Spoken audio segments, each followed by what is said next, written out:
what people do outside of this loop we consider to be secondary experiences. So for example, financial speculation is part of the ecosystem and plays a valuable role, but we consider this to be an emergent user behavior.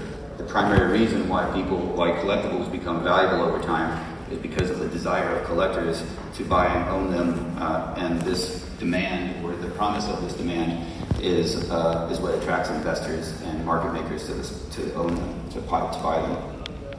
Gameplay and utility are also a big piece of the ecosystem, but we treat these as secondary experiences because of the value of the object was tied to what you could do with it or the game that it was in, that we would focus our research on the psychology around those use aspects and not around the collecting aspects. So even though we want there to be lots of games and activities and things that people can do with the objects, we're still focused on the psychology around why the original people are getting them. And these are subtle but important points that help us focus on our main mission. So why does anybody collect anything at all if it's not for money or how you use it? The answer is not so straightforward.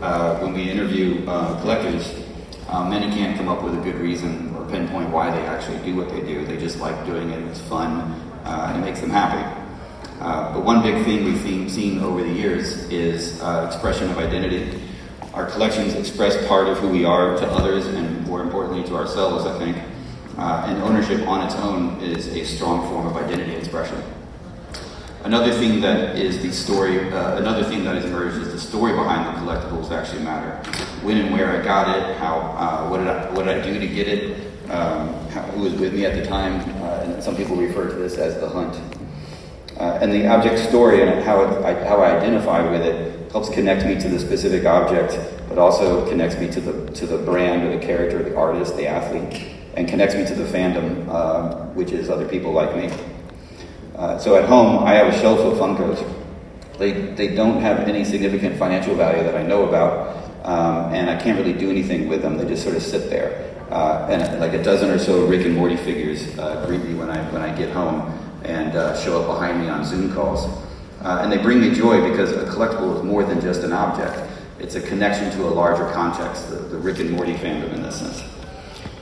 In a recent interview with a Crucibles collector, they told us that they think about the act of collecting as a separate thing from the act of ownership. And so collecting to them is that a discovery and acquisition activity. And the ownership is their curation and display of the objects. And we still refer to the whole experience as collecting, but I thought this insight was helpful when thinking about how we can meet the needs of collectors with the products that we built. In a research paper called Materializing Digital Collecting, the authors, Mardon and Belk, identified elusiveness and authenticity as key aspects to the collecting experience. Elusiveness being that getting the object takes knowledge, skill, luck, time, like some kind of what we call the work of collecting. And authenticity just means it's the real thing, or whatever, however somebody perceives that to be the real thing. And addressing these can be a challenge for some digital objects. With digital objects, we're used to free and easy access to digital music and images and videos, and it's part of what makes digital content so great. Consuming digital content so great. But this goes against what we love about collectibles. So as product designers, there are techniques that we can use to add elusiveness and authenticity to the collecting experience, and even sometimes improve on the physical collecting experience. So take authenticity. Part of what makes physical objects seem authentic is tangibility. So with touchscreen devices, we can use this. We can recreate a sense of tangibility by touching your objects, obviously, particularly if the interactions with the objects feel real. And another aspect of authenticity is singular ownership. So NFTs allow us to add this constraint that was previously not available. And the NFT itself is the ownership certificate and certificate of authenticity in one. The media assets obviously can be duplicated as with any digital files, but it's the NFT that proves the ownership and adds collectible value to it. The NFT and the media assets together are what we call the collectible, or what we call the tibble in our world. Another aspect of authenticity is the story behind the object. I mentioned earlier how this is a key part of what makes a collectible important to or valuable to its owner. And with blockchain, we can actually improve on physical world with verifiable provenance and metadata and permanent alterations. and these are all add to each item's story. But the personal stories also bond people with their collectibles. And we can create environments in which people can build and tell those stories when they interact with each other. And that's something that we can do to make the overall experience more authentic and fulfilling. Finally, authenticity demands being true to the fandom. It's not necessarily specific to the digital world, but it might be one of the more important parts of the overall experience. Understanding the fans, connecting with the community, creating content that fans enjoy, and taking the time to build collectibles that people want to own and will be proud of owning over the long term. And this is the goal of creating a process, the creative process behind creating the collectibles. Elusiveness is a whole other animal, whereas the solutions for authenticity have more to do with the upfront design and development. Creating an elusive experience has more to do with how the environment is operated and the features available for collectors to create their own journeys in there. And scarcity is our primary tool to drive elusiveness, but it can come in many different forms, all of which add to the work of collecting. Quantity-based scarcity is the most obvious one, limited edition collectibles.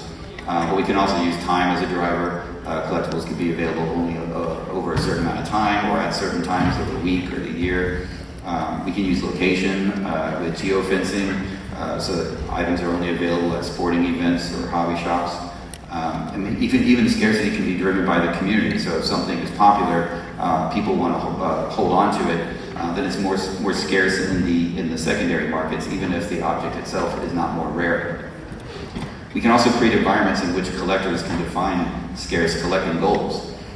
For example, someone might want all of the number 99s that they can get, or the set with the lowest serial numbers, or all the completed sets they can get. And in fact, making order out of a chaotic world is a big motivator for collecting.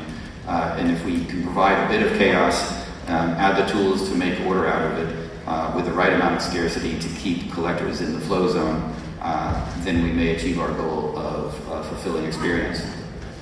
So at Tibbles, we're focused on creating experience based on the psychology of collecting and what we've learned.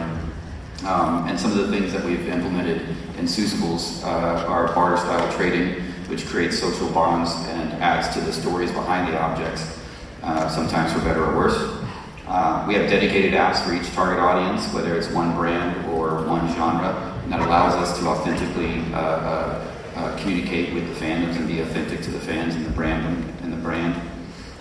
We have tools for displaying and organizing and sharing your collectibles, which allow people to create that order out of the chaos, and also allows them to express their fandom to themselves and others. We've been experimenting with small drop sizes that spread out at different times in different time zones, which can also add to the feeling of elusiveness. And we're a mobile-first experience, which means it adds to the sense of tangibility for the objects, and the objects are more dynamic and interactive, so you feel like it's triggering those things psychologically that make you feel authentic. We have another app that's on the Tibbles platform coming out Friday beta just today, which is called One Shots, and it's dedicated to comic book content. And next year we plan on having several new collecting experiences based on the same platform, joining Seussibles with different IP. And so if anybody wants to be a part of that as well, find me, I'll add you to the list. And there's a lot more, obviously, that I could be talking about for another hour, but I think that's a good highlight on our approach to it. So thanks for being here, and if you have any questions or comments, please find me or email me at woody@tibbles.com, and thank you very much.